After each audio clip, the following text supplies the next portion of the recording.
सूत्र स्तोत्र और शास्त्र की कक्षा में बहुत बहुत स्वागत है। मुझे आशा है ये जो नव वर्ष है आप सबके जीवन में खूब आनंद, उन्नति, सेवा, भजन, भक्ति ये सब लेकर आए। आप सभी ने मेरी प्रार्थना स्वीकार करी, मोस्ट ऑफ यू।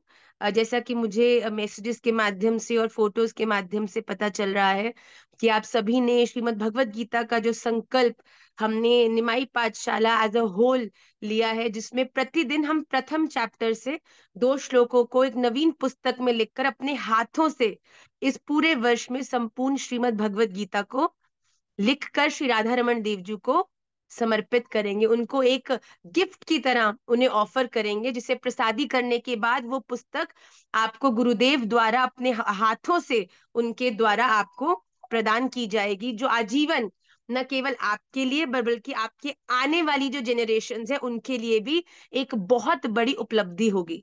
अभी जो आप लिख रहे हैं वो कुछ समय बाद आपको पता चलेगा कि क्या सुंदर उपलब्धि आप लोगों ने अपने जीवन में ग्रहण करी है। नूपुर राय बच्चे, आप मुझे सुन सकते हैं? Because I can see some messages that you can't hear me. आप मुझे सुन पा रहे हैं बेटा? Is it a thumbs up? Okay. Okay. तो जैसा कि नववर्ष प्रारंभ हो चुका है, वैसे तो हमारे हिंदी कैलेंडर के अनुसार तो ये नववर्ष नहीं है, पर हम इसे इंग्लिश कैलेंडर के हिसाब से जो व्यवहारिक नववर्ष है उस रूप में इसे मनाते हैं।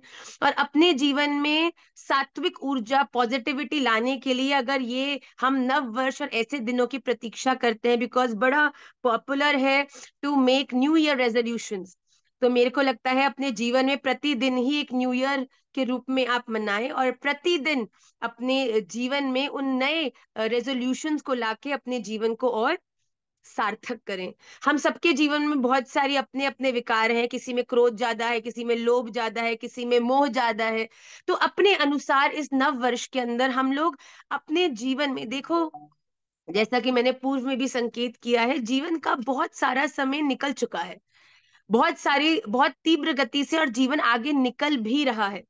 पर हम लोगों को अब, क्योंकि राधा रमन देव जी की कृपा हो चुकी है, गुरुदेव के चरणाश्रित हम हो चुके हैं, भगवान की कृपा से साधन हमारे जीवन में उपलब्ध हो चुके हैं, तो अब हम चूके नहीं। किसी को पता हो कि अब्रॉड के अंदर कॉलेज में एडमिशन हो चुका है, फीस जा चुकी है, प्लेन की टिकट भी हो चुकी है, हर चीज बिल्कुल तैयार है, पर अगर कोई व्यक्ति जिस समय की उड़ान की उसकी हवाई जहाज है उस समय सो गया और हवाई जहाज की टिकट वेस्ट हो गई, तो सब कुछ धरा का धरा ही रह जाएगा। अब ठाकुर जी ने सारी व्यवस्था कर दी है, हमारे और उन तक पहुंचने के सारे रास्ते को प्रशस्त कर दिया है, पर अब भी अगर हम इस माया जाल, इस संसार की इस क्षण भंगुर प्रसन्नता देने वाली सुख की वस्तुओं में उलझ कर सोए रह गए ना, तो हम उस परमानंद से कहीं चूक नहीं जाए। इसीलिए अपने जीवन में इस व्यवहारिक नव वर्ष में आप कोई एक निजी रूप से संकल्प लें कि मैं अपने इस व्यवहार में,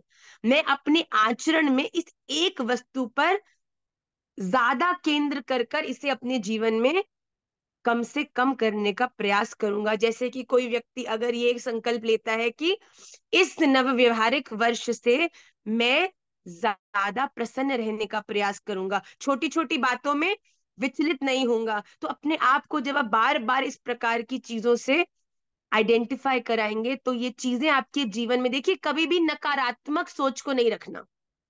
हमने इस चीज को कभी धारण नहीं करना कि मैं ये नहीं करूंगी, क्योंकि जब आप किसी ऐसी वस्तु का ध्यान करते हैं जिसे हम कहते हैं कि हम ये नहीं करेंगे, तो कहीं ना कहीं उस नहीं करने की वस्तु पे ही हम ज्यादा चिंतन बिठाने लगते हैं और वो ही हमारे व्यवहार में और प्रबल हो जाती है। इसीलिए हमें जो करना चाहिए, श्रीमद् भगवत गीता के माध्यम से, श्रीमद् भागवत महापुराण के माध्यम से भी हमारे गुरुजनों ने बार बार हमको केवल एक ही चीज सिखाई है कि अपने जीवन में राधा रमन लाल और राधा रमन देवजू से आपके प्रेम को बढ़ाने वाले, आपके जीवन की सात्विकता को और प्रकाशित करने वाले लोगों से अपने आप को जोड़ो। घटना कम होना, आपके जीवन से निकलना तो अपने आप हो जाएगा। जैसे कि अगर आप एक बाल्टी में लो जिसमें नीचे गंद भरा हो, तो उस गंद की सफाई कैसे करी जाए? अगर उस बाल्टी को आप एक चलते जल नल के नीचे रख दोगे तो क्या होगा कि वो जो जल है उसमें उस बाल्टी में पानी भरना शुरू होगा। भरते भरते भरते वो पानी इतना गंदा होगा, आप देखोगे अरे ये तो बाल्टी भी गंदी थी, इसमें तो पानी भी गंदा हो गया। पर फिर भी अगर आप उस नल को नहीं बंद करोगे तो क्या होगा कि पहले वो मटमैला पानी ऊपर आएगा, बहुत समय तक उसमें गंदा पानी भरा रहेगा, पर फिर जब बाल्टी भर जाएगी और जल उसमें से बाहर निकलने लगेगा तो आप क्या देखोगे, धीरे धीरे वो जो दिखने में मटमैला पानी था, धीरे धीरे उसकी सारी मैल, सारी गंदगी बाहर गिर जाएगी और फिर आपकी बाल्टी में क्या भर जाएगा, स्वच्छ जल भर जाएगा। इसी प्रकार हम भी अपने जीवन में ये प्रयास नहीं करें कि नकारात्मकता जो है, नेगेटिविटी जो है, बुरी चीजें हैं, हम इनको अपने जीवन से कैसे निकालें। उनको निकालने का प्रयास करोगे तो उल्टा और उनमें फंसते जाओगे। पर अगर आप अपने जीवन में सकारात्मक विषय, सकारात्मक विचार, पॉजिटिव थिंकिंग, पॉजिटिव एसोसिएशन को अपने जीवन में जोड़ देंगे तो जैसे जैसे उनका प्रभाव आपके ऊपर पड़ता जाएगा, जैसे जैसे गुरुजनों के संग के माध्यम से आपके जीवन में ये पॉजिटिविटी बढ़ती जाएगी, राधा रमन देव जी से आपका रिलेशन और स्ट्रांग होता जाएगा, तो अपने आप ही जो ये नेगेटिविटी है आपके द्वारा पूरा आचरण जो आप कभी कभी कर बैठते हैं, अपने आप धीरे धीरे वो कम हो जाएगा। तो अगर रेजोल्यूशन लेना है तो ये लिया जाए कि इस नव नव व्यवहारिक वर्ष में मैं अपने जीवन में पॉजिटिव एसोसिएशन बढ़ाऊंगी, वैष्णव संग करूंगी, वृंदावन धाम जाने का प्रयास करूंगी, अपने भजन को कुछ बढ़ाऊंगी। अगर जीवन में 24 घंटे हैं, तो उन 24 घंटों में से अगर तुम 12 घंटे अच्छे काम कर रहे हो तो तुम्हारे जीवन में फिर भी 12 घंटे बचे हैं बुरे काम करने को। करें, बचे कि नहीं बचे?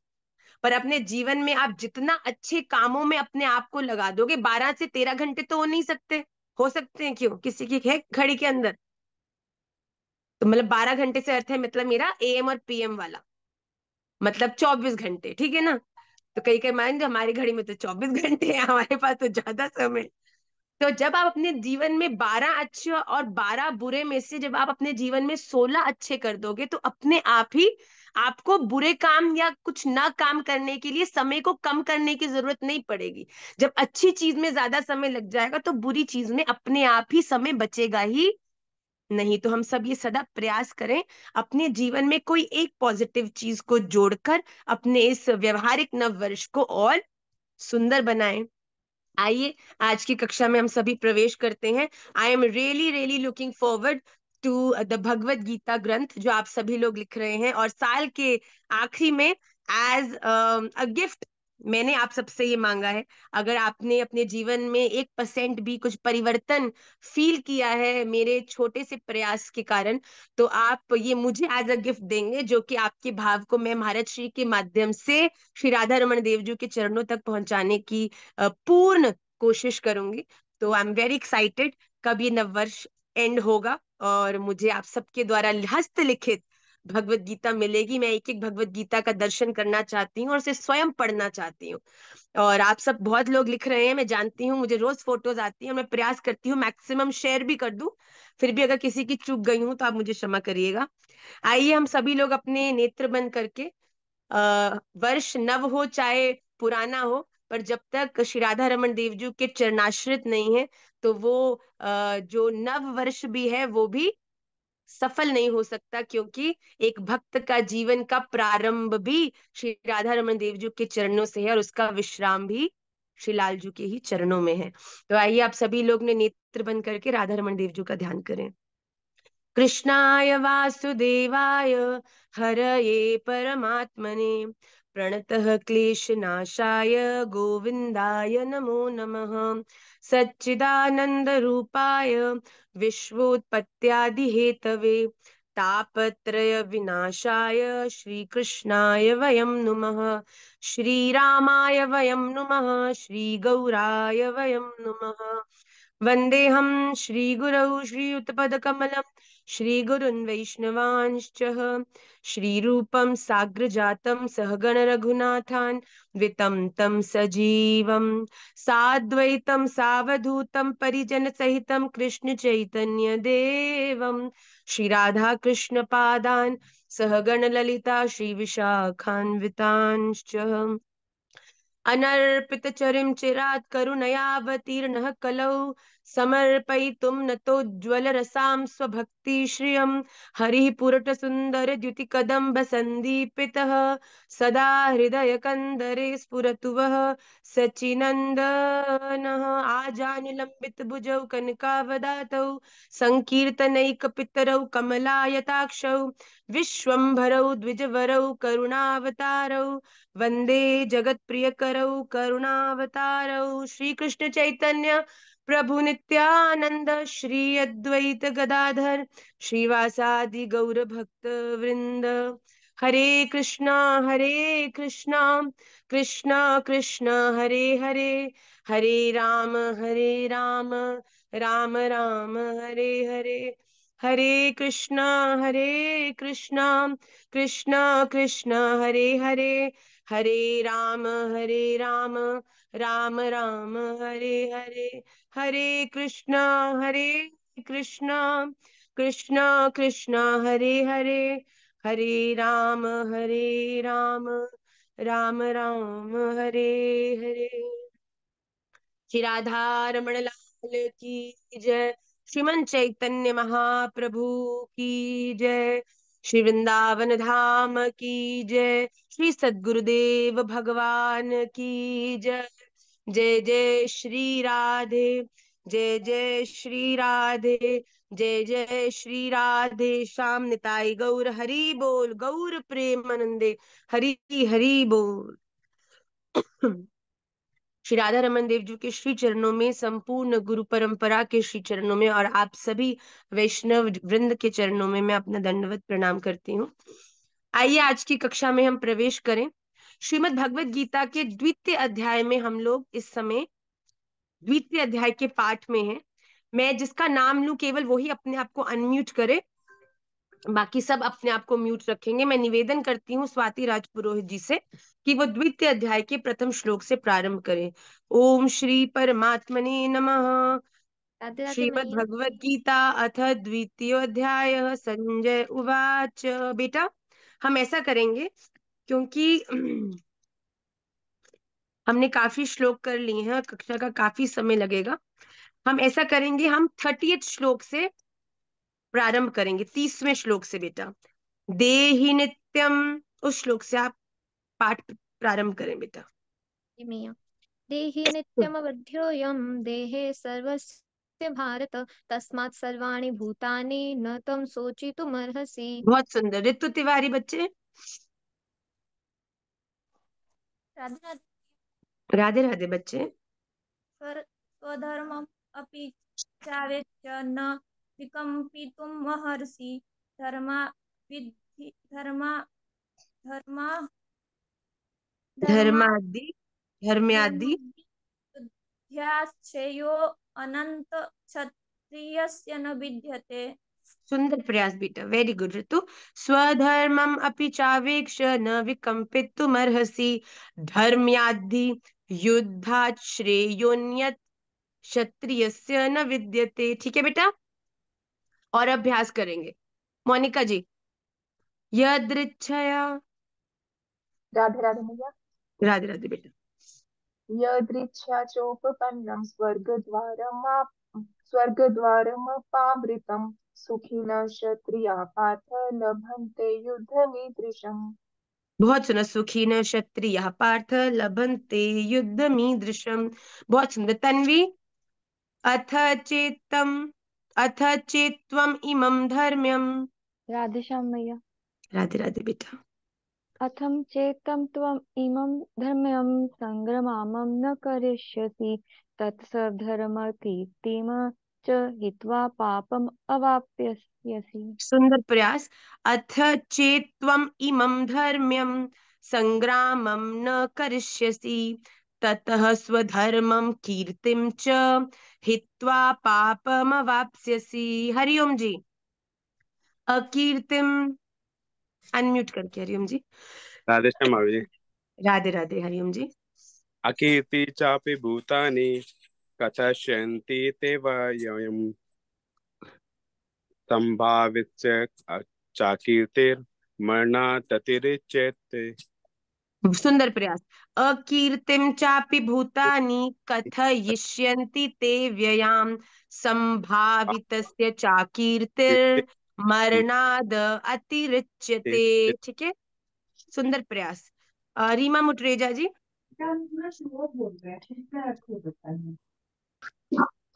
राधे राधे मैया। राधे राधे बेटा।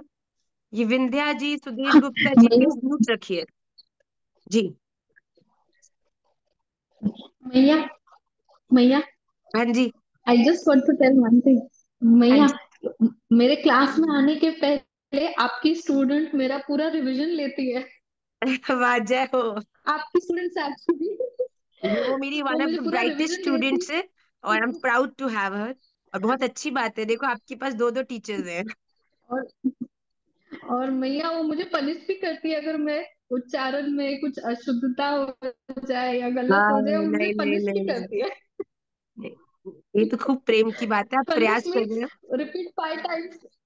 हाँ जी, वाह। रिपीट 5 टाइम्स, रिपीट अगर फाइव बालक भी टाइम्स मैया करते ऐसे करते मिल मैया जाए मुझे करा तो रही है। भगवत प्राप्ति निश्चित हो जाती है। परिवार ऐसा मिल जाए, माता ऐसी मिल जाए, बालक ऐसी मिल जाए जो आपको भगवान से जोड़ने के लिए और आपके साथ मेहनत करे, ऐसे बालक तो बड़ी कृपा से मिलते हैं मैया। आपको खूब बधाई और साक्षी को भी खूब बधाई जो उसको आप जैसी मैया मिली।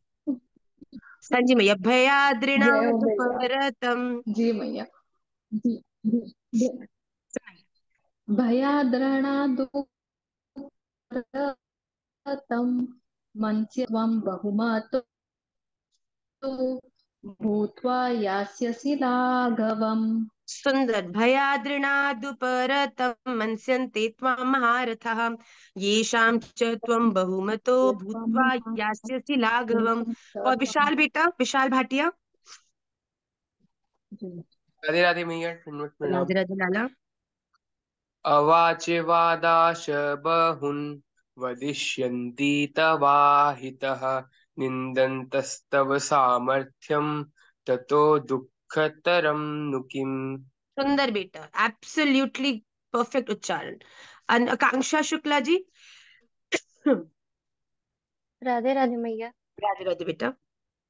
हतो वा प्राप्स्यसि स्वर्गं जित्वा वा भोक्ष्यसि महीम् तस्मादुत्तिष्ठ कौन्तेय युद्धाय कृतनिश्चयः।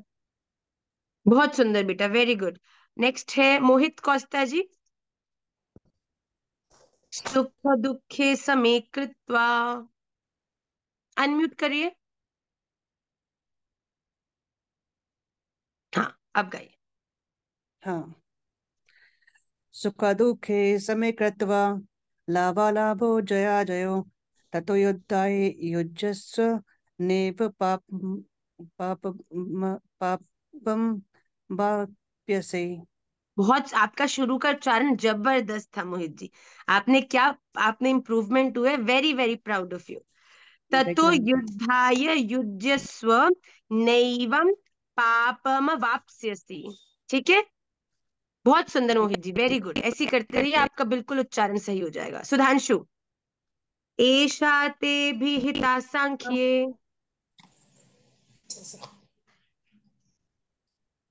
एषा ते विहिता सांख्ये बुद्धिर्योगे त्विमां शृणु बुद्धिया युक्तो यया पार्थ कर्मबन्धनं प्रहास्यसि। बुद्ध्या युक्तो यया पार्थ कर्म बंधम स प्रहास्यसि। सुंदर बेटा, वेरी गुड। दिव्यानी। नेहाभिक्रमनाशोस्ति। राधे राधे मैया। राधे राधे बेटा। नेहाभिक्रमणाशोऽस्ति प्रत्यवायो न विद्यते स्व अल्पम् अपेयस्य धर्मस्य त्रायते महतो भयात्। स्वल्पमप् स्वल्पमप्यस्य धर्मस्य त्रायते महतो भयात्। सुंदर बेटा। वत्सल। व्यवसायत्मिका बुद्धि।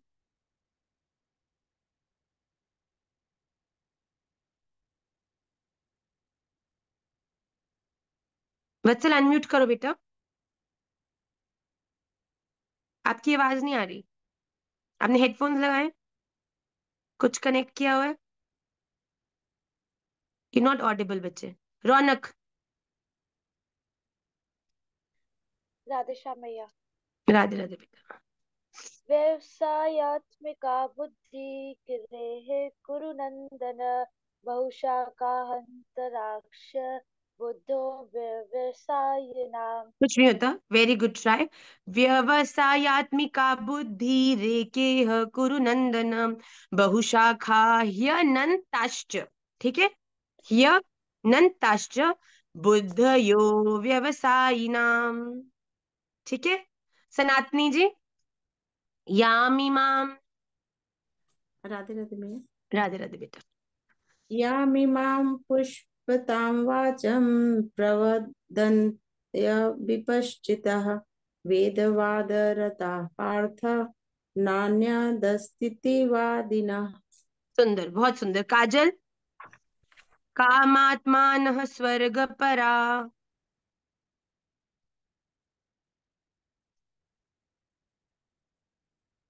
पल्लवी तोमर जी गाइए। राधे काम। राधे मैया। राधे राधे बेटा। कामात्मना स्वर्गपरा जन्म कर्म फलप्रदां क्रिया विशेष बहुलां भोगेश्च गतिं प्रति। मैया मैं एब्सेंट थी पर। कोई बात नहीं, बहुत सुंदर आपने किया। हम ना शब्द को पूरा उच्चारण करेंगे बेटा, हर एक शब्द को, है ना। कामात्मान स्वर्ग परा जन्म कर्म फल प्रदाम, फल प्रदाम नहीं, फल प्रदाम क्रिया विशेष बहुलाम भोगैश्वर्य गतिम प्रति। ठीक है, सुंदर प्रयास बेटा पर। दमयंती शर्मा जी, अनम्यूट करिए। हाँ, राधे कृष्ण प्रयास मैया। करिए।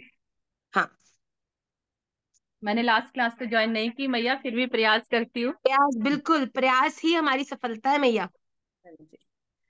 भोगैश्वर्य प्रसक्तानां तथा अपहर्त चेतसां व्यवसाय आत्मिका बुद्धि समाधौ न विधीयते। सुंदर, बहुत सुंदर। भोग ऐश्वर्य प्रसक्ता नाम तया परित चेतसाम व्यवसायत्मिका बुद्धि समाधौ न विधीयते। बहुत सुंदर मैया। राजेश जी। धन्यवाद मैया। राधे राधे जी। राधे राधे। त्रैगुण्य विषया वेदा निस्त्रैगुण्यो भवार्जुन निर्द्वंद्वो नित्य सत्वस्थो निर्योगक्षेम आत्मवान। बहुत सुंदर। निर्द्वंदो नित्य सत्वस्थो निर्योग क्षेम आत्मवान। ठीक है, पार्थ सारथी जी। पार्थ सारथी दास जी। राधे राधे मैया, दंडवत प्रणाम। राधे राधे, खूब प्रसन्न बेटा। यावानर्थ उदपाने सर्वतः सम्प्लुतोदके तावान् सर्वेषु वेदेषु ब्राह्मणस्य विजानतः। ब्राह्मणस्य विजानतः। बहुत सुंदर बेटा, वेरी वेरी गुड। सुदेश पंजीटा जी। कर्मन, ये तो सबको हृदयस्थ होना चाहिए श्लोक। राधे राधे माँ।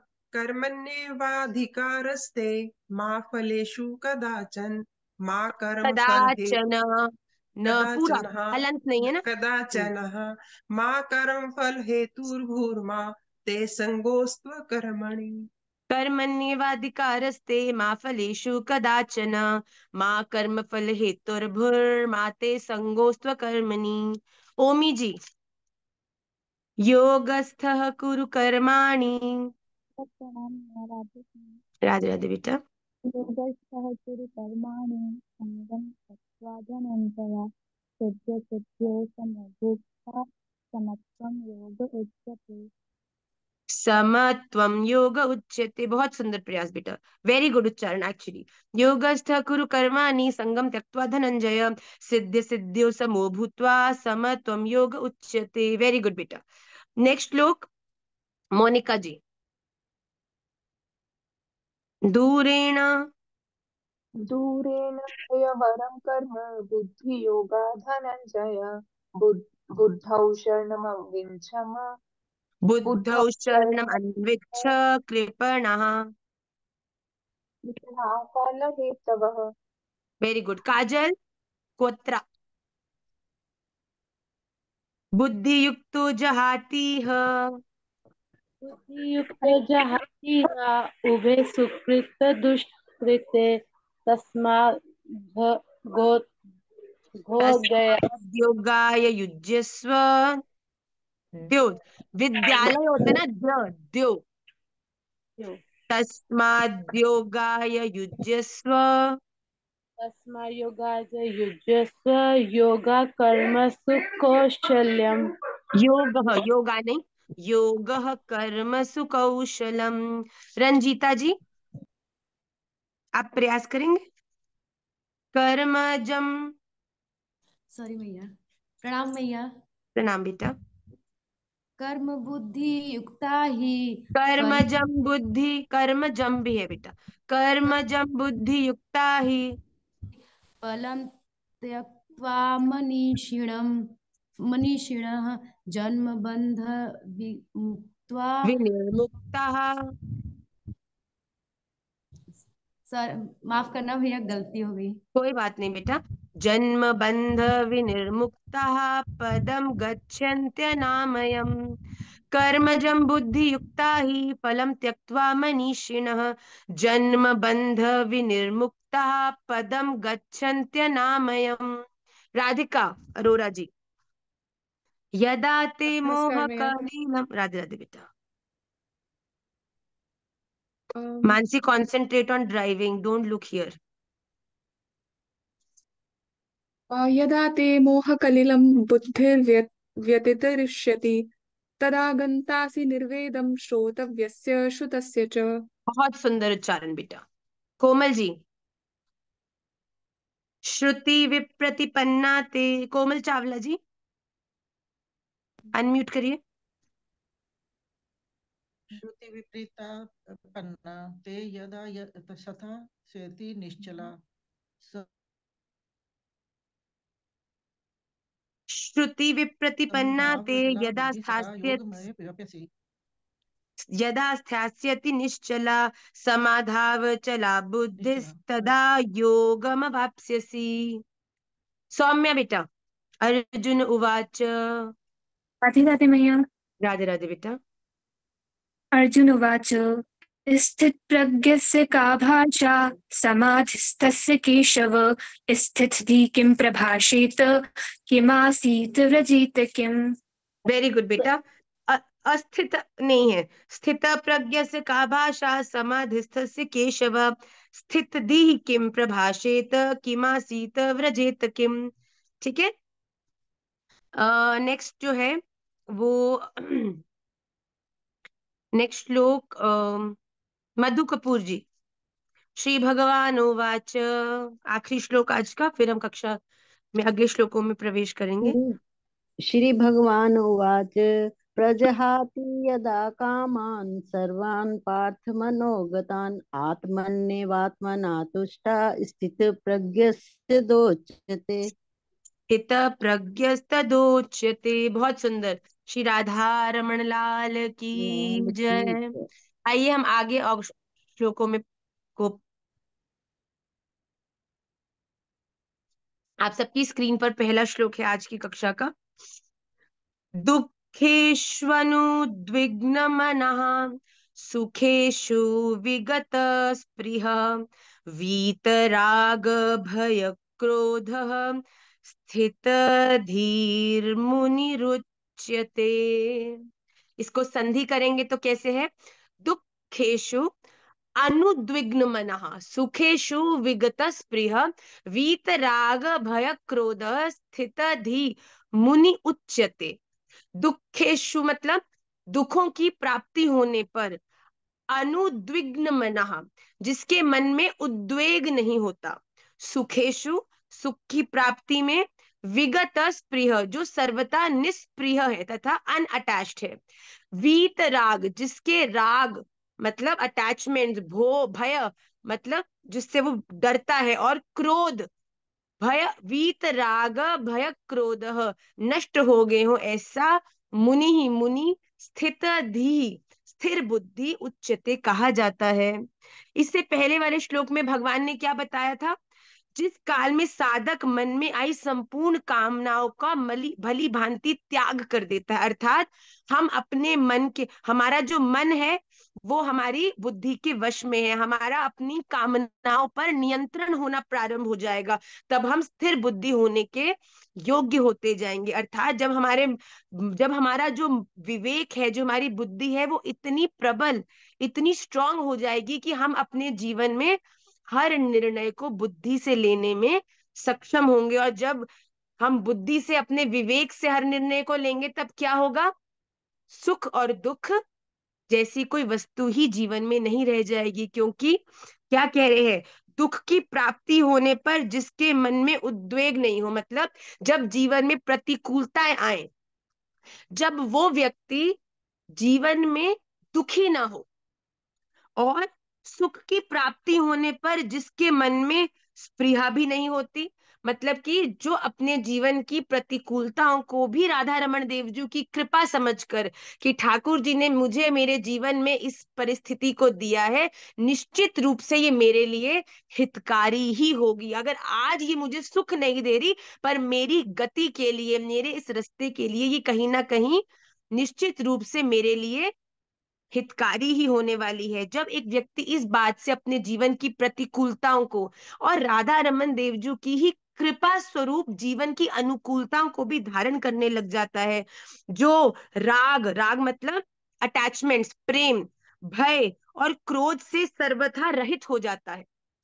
वह मननशील मनुष्य, मतलब कि इसमें उसे मुनि कहा है। मुनि मतलब मननशील, मतलब कि जो बड़ा ही विवेकी है, ऐसे मनुष्य को स्थिर बुद्धि वाला कहा जाता है। वो व्यक्ति जो अपने जीवन में स्थिर है, सम है, जो अपने जीवन में किसी भी चीज से बड़ा प्रभावित नहीं होता, हर चीज को अपने जीवन में राधा रमन देवजू की कृपा समझ के जो भी आ रहा है, जैसे भी आ रहा है, उसे एक्सेप्ट करता है। देखिए, राधा रमन देवजू की कृपा तो है, पर इसका ये अर्थ नहीं है कि आप जीवन में गलत काम भी करो और वो भी राधा रमन जी की ही नाम पर उसको कहो, जी राधा रमन जी ने तो यही हमारे लिए निश्चित किया है, तो हम तो यही करेंगे जी। भगवान ने आपको विवेक दिया है, तो बार बार यहाँ क्या कहा जा रहा है?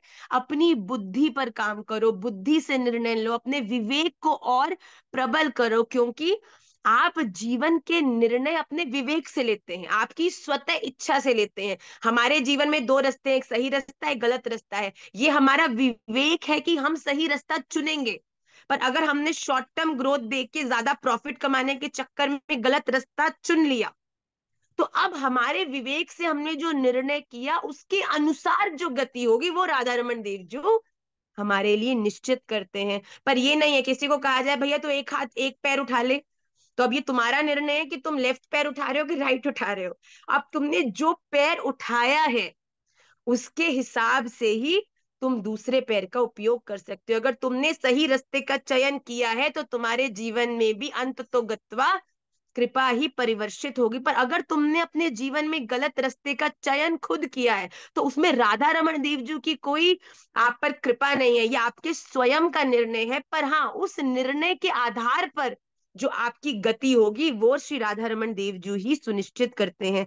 तो अपने जीवन में जो व्यक्ति स्थिर है, जो व्यक्ति अपने जीवन में हर एक के साथ सम है, इक्वल है, वो व्यक्ति भगवान की वाणी में स्थिर बुद्धि कहा जाता है। जो दुख वाली परिस्थिति में दुखी नहीं होता, अब आज दुखी हूं तो निश्चित रूप से कल सुखी भी हूंगा, और अगर आज सुखी हूं तो इसमें कोई भी दो राह नहीं है कि कल दुख भी आएगा ही आएगा। अगर आज सुख है तो कल दुख होगा, अगर आज दुख है तो कल सुख भी आएगा ही आएगा। तो भगवान यहाँ क्या कह रहे हैं कि अपने जीवन में अपनी अटैचमेंट से, अपने क्रोध को, अपने भय को, अपने प्रसन्नता को, अपने दुखों को नियंत्रित जो कर लेता है, जो उनके अधीन नहीं होता, वही स्थिर बुद्धि कहा जाता है। आइए अगले श्लोक में देखिए क्या कह रहे हैं भगवान। यह सर्वत्रानभिस्नेह तत्तत् प्राप्य शुभाशुभम नाभिनंदति न द्वेष्टि तस्य प्रज्ञा प्रतिष्ठिता। यह सर्वत्र अनभिस्नेह तत्तत् प्राप्य शुभाशुभम न अभिनंदति न द्वेष्टि तस्य प्रज्ञा प्रतिष्ठिता।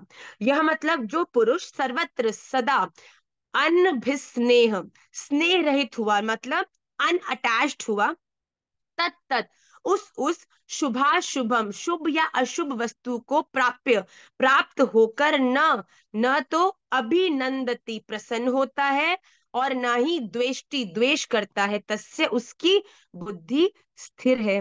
अर्थात यहाँ क्या कह रहे हैं, सब जगह अनअटैच्ड हुआ, मतलब हर जगह अपने जीवन में इस बात का सदा स्मरण रखते हुए कि ये मेरे जीवन में जितनी भी चीजें हैं वो कोई भी परमानेंट नहीं है, ये सदा मेरे संग नहीं रहने वाली हैं, ये सदा मुझे सुख नहीं देने वाली। अपने जीवन में इस बात का सदा निर्णय रखो, ध्यान रखो कि तुम अपने जीवन में जितनी चीजें प्रेम कर कर जोड़ते जा रहे हो ना, आज ये सोचकर कि ये मुझे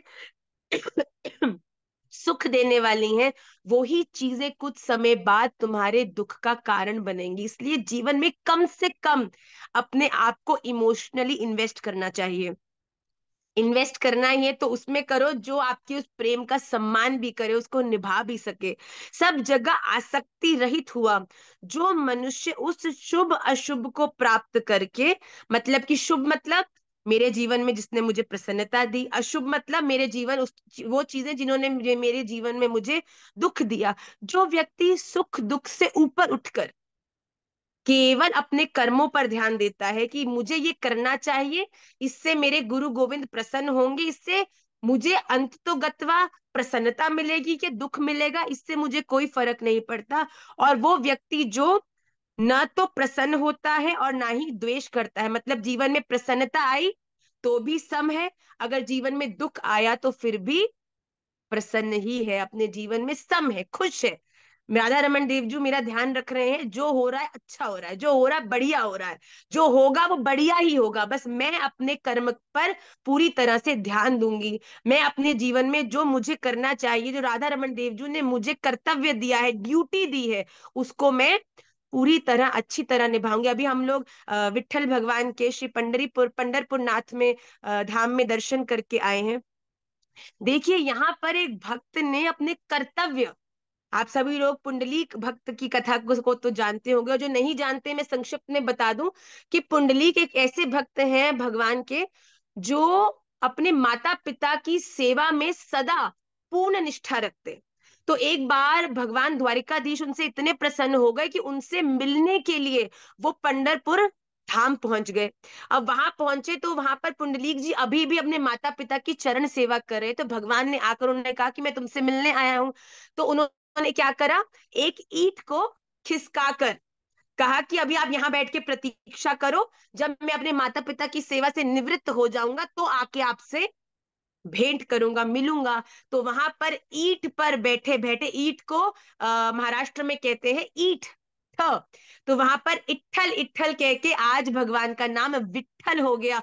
और वो भगवान जो ईंट पर बैठ गए और दोनों हाथों पे कमर पे हाथ रख के, आप सबने अगर दर्शन किए होंगे विट्ठल भगवान के, तो उनके हाथ दोनों कमर पे है। क्यों? क्योंकि वो अपने भक्त पुंडलीक की प्रतीक्षा करें। हम कोई प्रतीक्षा करते हाथ दोनों कमर पे रखता है ना, कब आएगा भाई कब आएगा, इसी प्रकार भगवान विट्ठल भी वहां पर प्रतीक्षा कर रहे हैं। और आज भी ऐसा कहा जाता है कि पुंडलीक भक्त अपने माता पिता की सेवा से जिस क्षण निवृत्त होंगे तो विट्ठल भगवान सबसे पहला दर्शन अपने भक्त पुंडलीक को देंगे। और वहां पर रुक्मणी जी भी भगवान के साथ उसी गर्भगृह में नहीं है, अलग गर्भगृह में है, प्रतीक्षा में है। भगवान ने अपनी स्वयं की पत्नी से भी वो तब उसके बाद ही मिलेंगे जब वो अपने भक्त से मिलेंगे। देखिए तो भगवान कितना प्रसन्न होते हैं उनसे जो अपने कर्तव्य को पूरी तरह से निभाता है। अगर आप अपने कर्तव्यों को पूर्ण निष्ठा से निभाएंगे ना, तो मैं साची कहती हूँ आपको कहीं जाने की जरूरत ना है। जैसे द्वारिका नाथ पंढरपुर धाम आके विट्ठल हो गए, ऐसे कोई इसमें संशय की बात नहीं होगी कि राधा रमन लाल भी आपके द्वार पर आके आपके घर में ही आप पर कृपा परिवर्षित कर आपको दर्शन देंगे। पर अपने काम को, अपने कर्तव्य को उन्होंने पुंडलीक भक्त ने अपने माता पिता के चरणों में उनकी सेवा में ही भगवत प्राप्ति का जो भाव है उसे पुष्ट किया और भगवान उनसे मिलने आ गए। तो भगवान यही कह रहे हैं कि जो स्थिर बुद्धि है, जिसके जीवन में कोई बहुत सारे साधन नहीं है, बहुत सारे क्वेश्चन नहीं है, जो अपने जीवन में सम होकर मैं, मेरे गुरुदेव, मेरा रास्ता और मेरे राधा रमन लाल, बस जितना जीवन में घुसाओगे, ये प्रेम वो प्रेम, ये प्रसन्नता ये सुख ये दुख, व्यक्ति उतना ही अपने मन से विचलित हो जाता है। और एक विचलित मन बुद्धि कभी भी भगवान के उस आनंद का आस्वादन करने में सफल नहीं होती। इसीलिए भगवान कहते हैं स्थिर बुद्धि। स्थिर बुद्धि कौन है? जो कम से कम इधर उधर इन्वेस्टेड है, जो कम से कम लोगों में जुड़ा है, जो कम से कम वस्तुओं से जुड़ा है, जो कम से कम इमोशनली लोगों में इन्वेस्ट करता है, वो अब अंदर ही अंदर बड़ा स्ट्रांग होता जाता है। क्योंकि जब इमोशनली आप अपने, देखिए एक दिल तो इतना ही है ना, अब दिल एक अपने चाची में, एक मामी में, एक ताई में, एक दोस्तों में, एक दोस्ती में, एक किसी में डाल दिया है, तो इतनी जगह बटे हुए दिल को एकत्रित करना भी कितना कठिन है। कभी एक व्यक्ति खुश कर देगा तो दूसरा व्यक्ति हर्ट कर देगा, दूसरा व्यक्ति खुश कर देगा तो तीसरा व्यक्ति हर्ट कर देगा, तो ये मन कभी भी खुश नहीं हो पाएगा। पर जब आपने पूर्णतः अपने मन को राधा रमन लाल के चरणों में समर्पित कर दिया, तो महाराज जी अपनी कथा में साची कहते हैं कि इस दुनिया में अपना दिल लगाओगे तो वो फुटबॉल बना के आपके दिल के संग खेलेगी, पर जिस क्षण आपने अपने हृदय को राधा रमन लाल को समर्पित कर दिया, तो वो उसी मन को मोर पंख बनाकर अपने मस्तक पर धारण कर लेंगे। तो क्यों नहीं हम अपने हृदय को उसको दें जो उसकी कदर तो कम से कम करे। आइए अगले श्लोक को देखें। यदा संहरते चायं कूर्मोऽङ्गानीव सर्वशः इन्द्रियाणीन्द्रियार्थेभ्यस्तस्य प्रज्ञा प्रतिष्ठिता। यदा संहरते च अयं कूर्मः अंगानि इव सर्वशः इंद्रियाणीन्द्रियार्थेभ्यः तस्य प्रज्ञा प्रतिष्ठिता। च और कूर्म कछुआ का, सर्वशः सब ओर से अपने, कछुआ सब ओर से अपने अंगानी अंगों को जैसे समेट लेता है, वैसे यदा जब अयम यह पुरुष इंद्रियार्थेभ्य इंद्रियों के विषय से, इंद्रियानी इंद्रियों को सब प्रकार से संहरते हटा लेता है, तस्य उसकी प्रज्ञा बुद्धि प्रतिष्ठिता स्थिर है, ऐसा समझना चाहिए। कभी आपने किसी कछुए को देखा है? कछुआ चलता जाएगा खूब आनंद से, पर जैसे ही उस कछुए को किसी प्रकार के डेंजर का, भय का अनुभव होगा, तो वो क्या कर लेगा? अपने सभी अंगों को समेट लेगा और ऊपर से जो उसका शेल होता है उसके भीतर चला जाएगा। तो किसी भी प्रकार से आप उस कछुए को हर्ट नहीं कर सकते, क्योंकि वो पूरी तरह से अपने शेल में चला जाएगा, और वो जो शेल होता है वो, उसमें सेंसेशन नहीं होता। तो वैसे ही भगवान यहाँ पे यही उदाहरण दे रहे हैं कि जिस तरह कछुआ अपने अंगों को सब ओर से समेट लेता है, ऐसे ही जिस काल में ये कर्म योगी इंद्रियों को विषय से, मतलब जैसे ही आप इस संसारिक जगत में जाते हो और ऐसे लोग जो आपको व्यवहार में खींचना चाहते हैं, इस संसार में खींचना चाहते हैं, उनके एसोसिएशन में आते हो, उसी क्षण एक व्यक्ति को कछुए की तरह हो जाना चाहिए, अपनी इंद्रियों को समेट कर, कि ये जो भी कहने वाला है मैं जानता हूँ वही व्यवहारिक है, ये संसारिक है, ये मेरे जीव में इससे मिलने जा रहा हूँ, मुझे इससे अपने कर्तव्य को निभाना है, इसलिए मुझे अपने जीवन में इस प्रकार से इससे मिलना पड़ेगा, पर इसके द्वारा कही हुई किसी भी बात से मैं प्रभावित नहीं होगा। जैसे कछुआ अपने आप को समेट लेता है, वैसे ही इस संसार में सिमटे हुए कछुए की तरह ही घूमना चाहिए। पर जब साधु संत वैष्णव जनों का संग प्राप्त हो, उस समय इस कछुए को पूरी तरह से उनका संग लेकर उनसे उस ऊर्जा को ग्रहण करना चाहिए। तो भगवान कह रहे हैं जिस काल में ये कर्म योगी इंद्रियों के विषय से इंद्रियों को सब प्रकार से हटा लेता है, तब उसकी बुद्धि स्थिर हो जाती है। मतलब कि जितना आप अपने आप को मटीरियल एसोसिएशन से बचा सके, कम से कम जो शो ऑफ करते हैं, जो एक अलग ही एक शो की जीवन व्यतीत कर रहे हैं, जिनके जीवन में ऊपर से दिखाने में बहुत सारे इंस्टाग्राम पोस्ट और हा हा ही है, पर अंदर से वो बड़े दुखी हैं, बड़े दुर्बल हैं, ऐसे व्यक्तियों के साथ आप जाकर प्रभावित नहीं हुए। उनके संग अगर आपका रिलेशन है, संबंध है, उसको निभाएं, पर उनसे प्रभावित हो जाएंगे तो आप पर भी उनकी उस सोच का असर हो सकता है। स्वयं नित्य निरंतर ज्यों का त्यों रहता है और शरीर नित्य निरंतर बदलता है, अतः दोनों के स्वभाव में कोई अंतर नहीं पड़ता। परंतु जब स्वयं शरीर के साथ मैं मेरे का संबंध मान लेता है तब बुद्धि में अंतर पड़ने लगता है। मतलब कि जितना जीवन में ये मेरा है, मैं इससे खुश हूंगा, मेरे जीवन की ये उपलब्धि, जितना आप मैं अपने जीवन में बढ़ाओगे उतना ही आपकी जो बुद्धि है वो अस्थिर होती जाएगी। अगले श्लोक को देखिए। विषया विनिवर्तन्ते निराहारस्य देहिनां रसवर्जं रसोप्यस्य परं दृष्ट्वा निवर्तते। विषयाः विनिवर्तन्ते निराहारस्य देहिनः रसवर्जं रस अपि अस्य परम दृष्ट्वा निवर्तते। निराहारस्य मतलब इंद्रियों के द्वारा विषयों को ग्रहण न करने वाले देहिना पुरुष के भी केवल विषया विषय तो विनिवर्तनते निवृत्त हो जाते हैं, परंतु उनमें रहने वाली रस वर्जन आसक्ति निवृत्त नहीं होती। अस्य इस स्थित प्रज्ञ पुरुष की तो रस आसक्ति अपि भी परम परमात्मा का दृष्टवा साक्षात्कार करके निवर्तते निवृत्त हो जाती है। देखिए कई लोग क्या करते हैं अपने जीवन में, बड़ा एक ऐसा अपने आसपास का ऑरा बनाते हैं अपनी वेशभूषा के माध्यम से, अपनी वचनों के माध्यम से कि मैं बहुत बड़ा त्यागी हो चुका हूँ।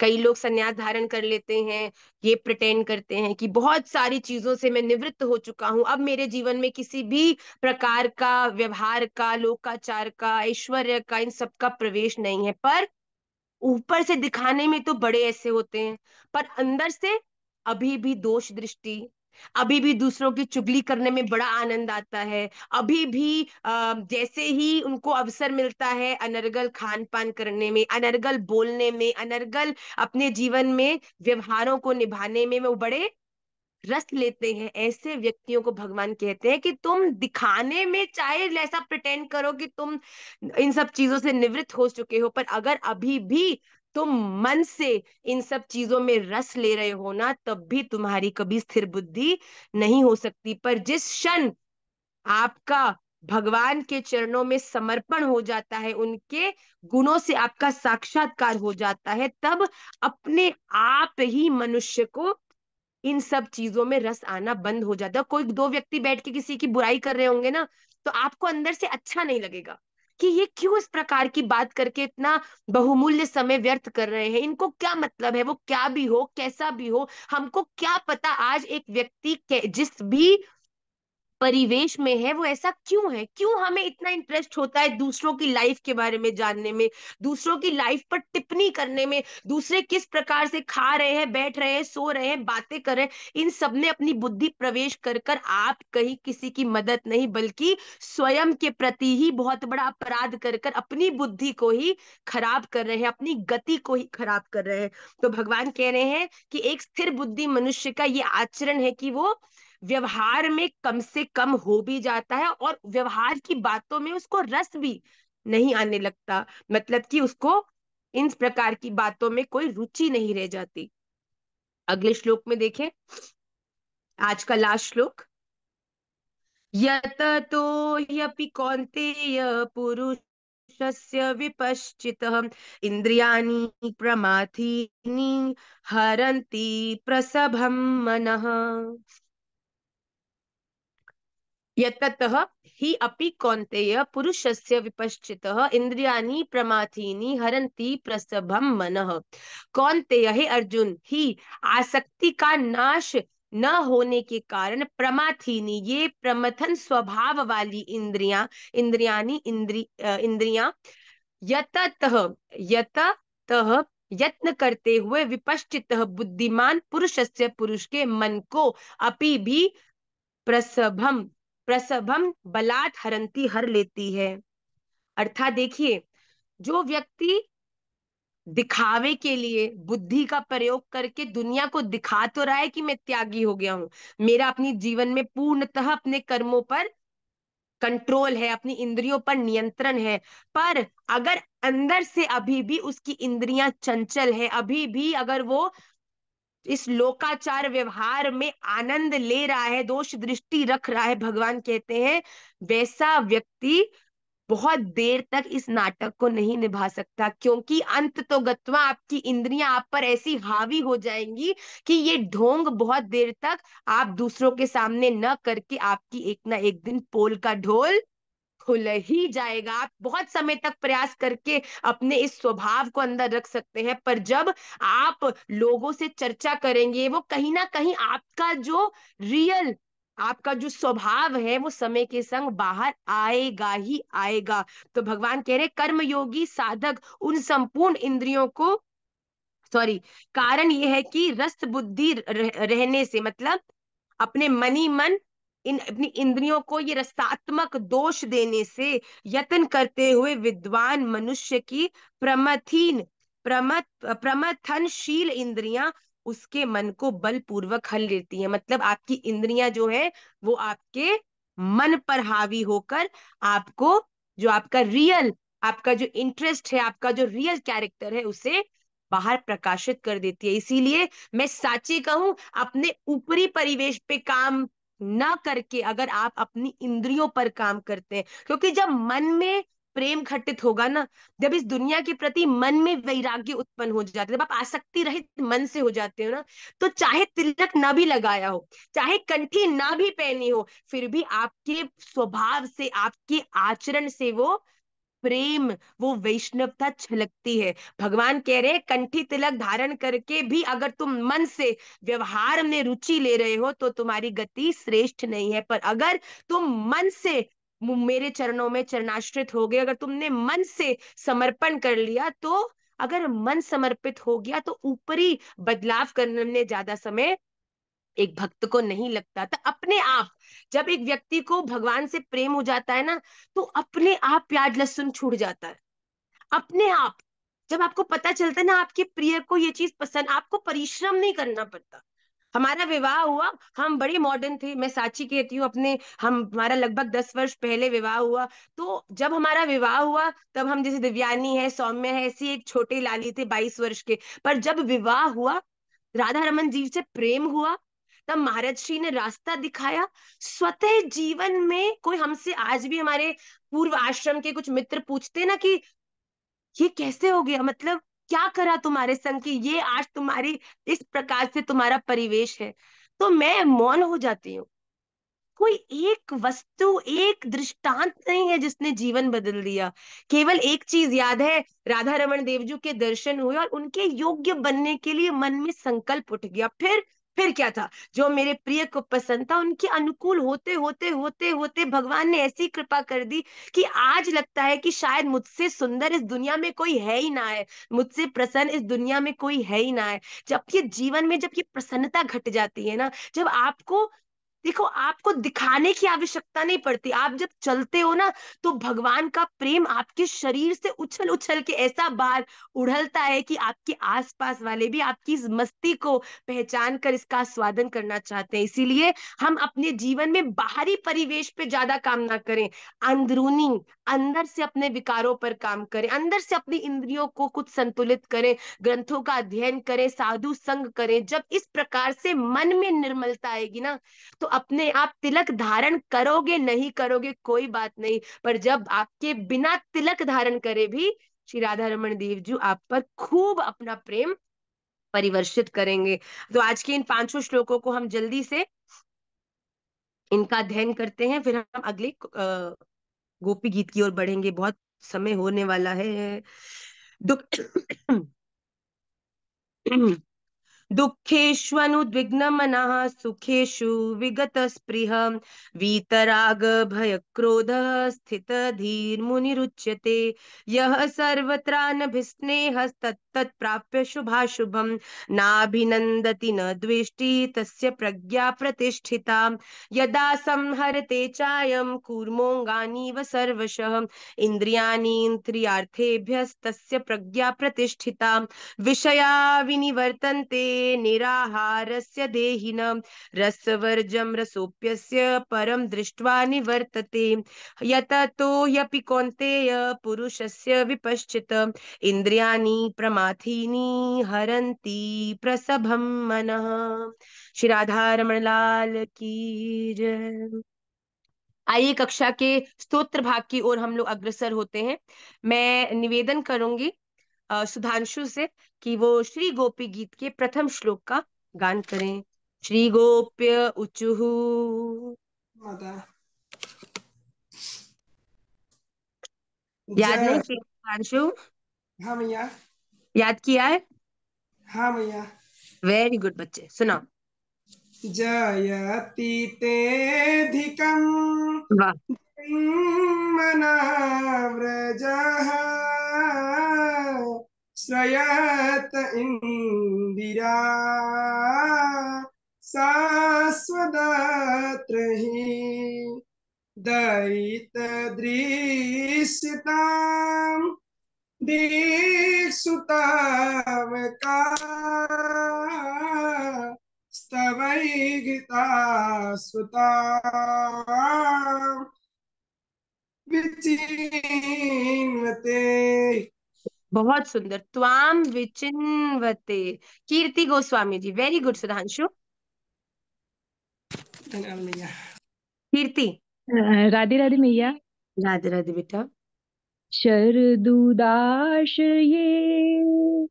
साधु जात सत सरसिजोदरा सरसी जोदर।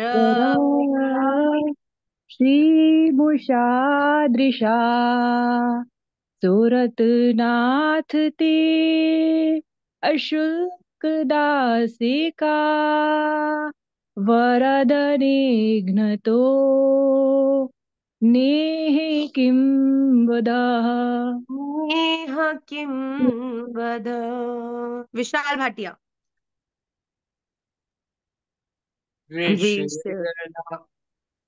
विषजलाप्यया व्यालराक्षसात् वर्षमारुतात् वैद्युतानलात्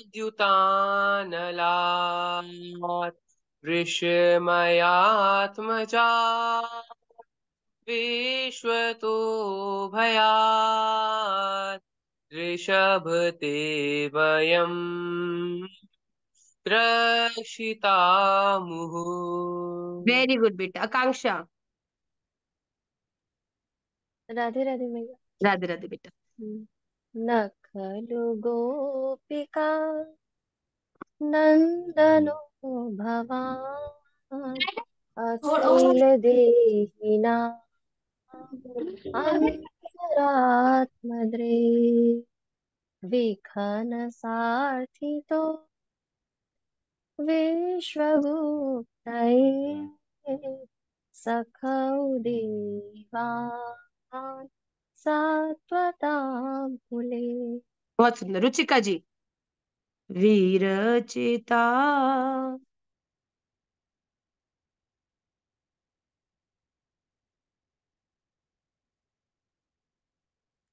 रुचि अग्रवाल जी, आप गाइए। रुचिका जी का शायद सिग्नल उड़ गया। वीरचिता। विरचिता भयम् वृष्णिधूर्यते चरणमीयुषाम् संसृतेर्भयात् करसरोरुहम् कान्तकामदम् शिरसि देहिनाम् श्रीकरग्रहम्। बहुत सुंदर बेटा, वेरी गुड। सुंदर प्रयास। अगला श्लोक गाएंगी Roshni Soni ji. No no no no no.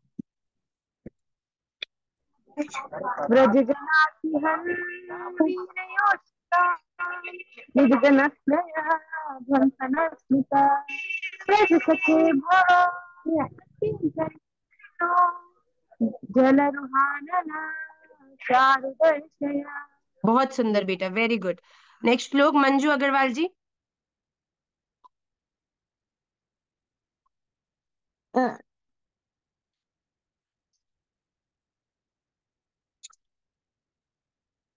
वत्सल आप सुनाओ। भैया मेरी आवाज आ रही है? अब आ रही है बेटा। वल्गुवाक्यया बुध मनोज्ञा पुष्करे क्षण विधि करीरिमा वीर मुयाति हृदरसि धुना प्याययस्य न प्याययस्वन। वत्सल। भैया 6th वाला ना? हाँ जी।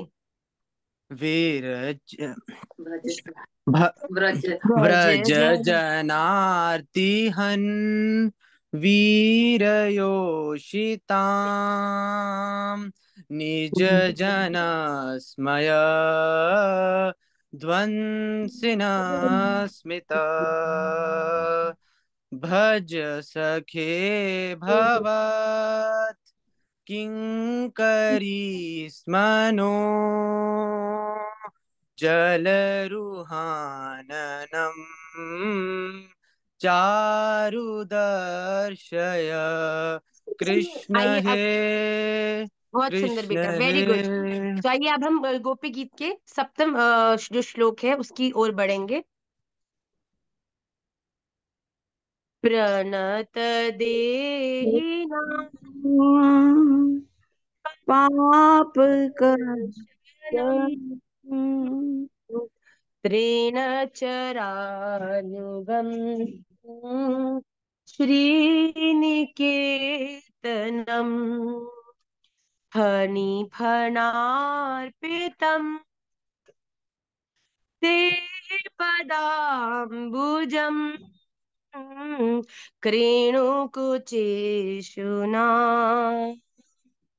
कृन्दिरेच्छयम्। इस श्लोक में जो गोपिकाएं हैं वो भगवान श्री कृष्ण के चरणारविंद की याचना कर रही हैं। देखिए, हमने से पूर्व के श्लोक में भगवान से गोपियां ये निवेदन कर रही हैं कि आप अपने मुख कमल का हमें दर्शन कराइए। उससे पूर्व श्लोक में गोपियां श्री करग्रहम की आप वो हस्त कमल हमारे सिर पर रख दीजिए जिससे आप श्री राधा रानी का हाथ पकड़ते हैं। इस श्लोक में भगवान के चरणों की महिमा का गान करते हुए गोपियां क्या कह रही हैं कि हे भगवान, आपके चरण कमल शरणागत प्राणियों के सारे पापों को नष्ट कर देते हैं। अर्थात जो भी आपके चरण कमलों में आकर पूर्णतः शरणागत हो जाता है, आपके अब चरणों में पूर्णतः समर्पित हो जाता है, आप उनके सभी पापों को नष्ट कर देते हैं। वे समस्त सौंदर्य माधुर्य की खान है और स्वयं लक्ष्मी जी भी उनकी सेवा करती हैं कि वैकुंठ में भी भगवान के चरणों को लक्ष्मी जी दबा रही हैं। आपके चरणों में इतना रस है, इतना आनंद है कि स्वयं लक्ष्मी जी भी उनको उनका चापन कर रही हैं और इतने सुंदर और सौंदर्य की माधुर्य और सौंदर्य की खान है आपके। देखिए, अगर आप एक दुग्ध का ग्लास लेते हैं जिसमें मेवा होता है, केसर होती है, तो क्या होगा? अगर आप कुछ समय उस दुग्ध को ग्लास को रख देंगे तब क्या होगा? जितनी भी केसर आदि होगी वो क्या आ जाएगी? ऊपर। और जो मेवा उसके अंदर थोड़ा ड्राई फ्रूट है, जो और चीजें उसमें है, वो कहाँ आ जाएंगी? बिल्कुल नीचे। तो गोपियां कह रही है भगवान, आपके संपूर्ण आपका श्री अंग तो रसमय है ही, पर उसमें भी सबसे ज्यादा रस या तो आपके अधरों में है, आपके मुख कमल में है, या फिर आपके चरणों में है। आपके चरणारविंद में ही संपूर्ण कृपा भरी हुई है, जिसे लक्ष्मी जी दबा दबा कर अपने चरणाश्रितों के अंदर वितरण करती हैं।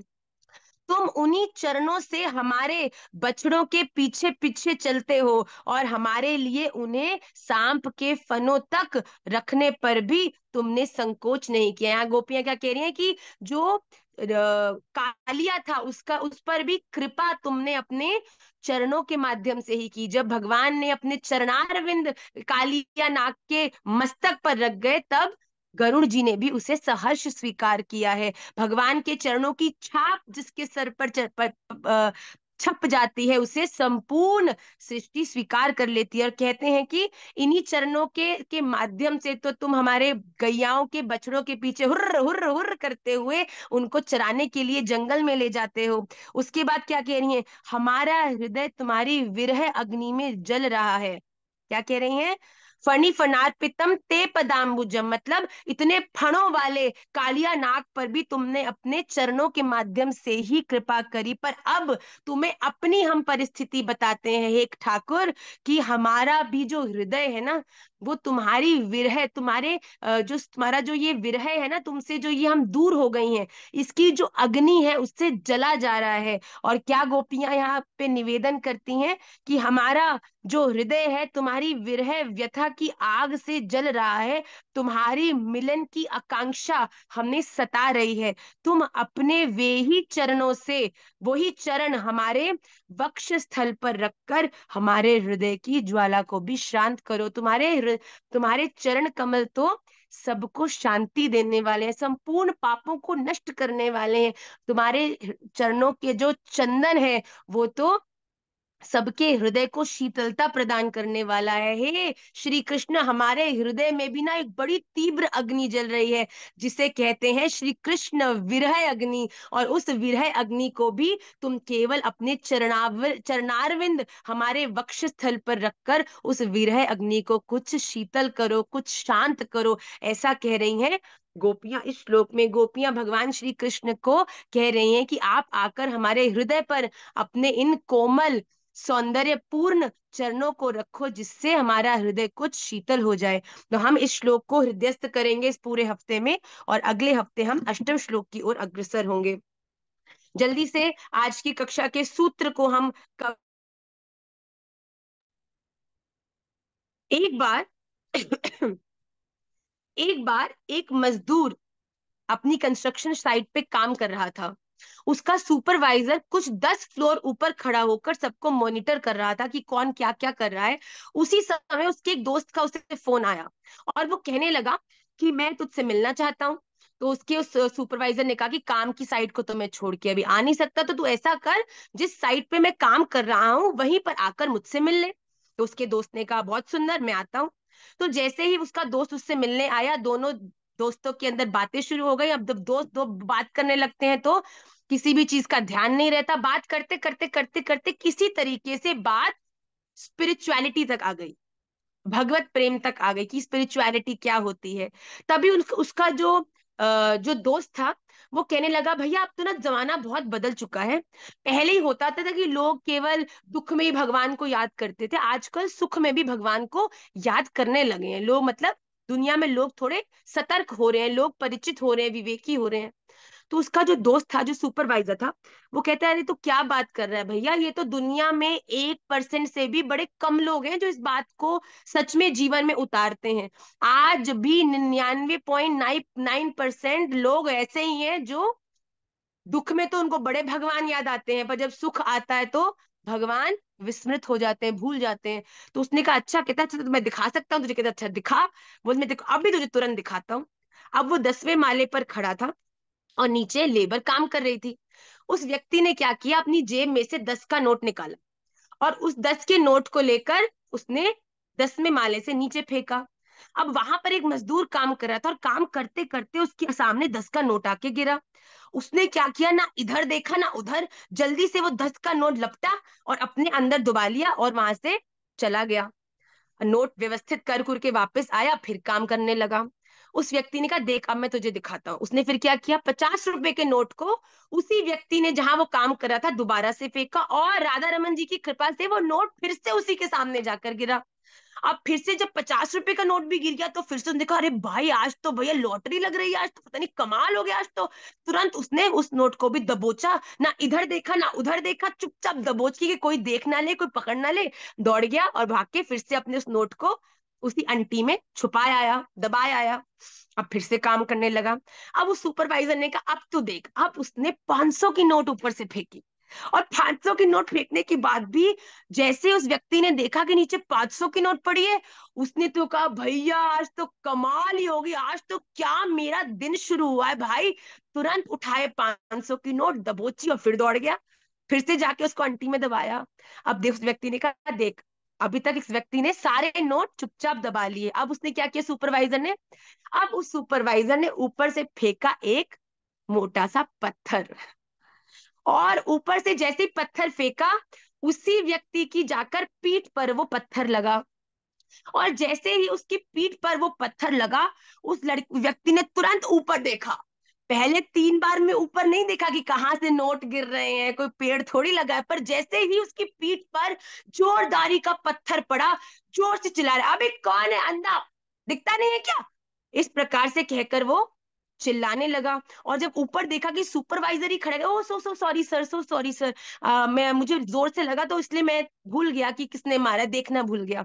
तो सुपरवाइजर ने ऊपर से ही देखा और मुस्कुराने लगा और अपने दोस्त को बताने लगा कि देख, मैंने 3 बार ऊपर से नोट फेंका, उस व्यक्ति ने एक बार भी ऊपर नहीं देखा कि ये नोट कौन मुझ पर कृपा कर रहा है। उसने वो दबोचे और तुरंत ले गया, मेरे भाग्य का ये गिफ्ट है मुझे। पर जिस क्षण ऊपर से एक पत्थर पड़ा, तभी उसने ऊपर देखकर ऊपर वाले को कोसना शुरू कर दिया। क्या हम भी अपने जीवन में कुछ ऐसा नहीं कर रहे?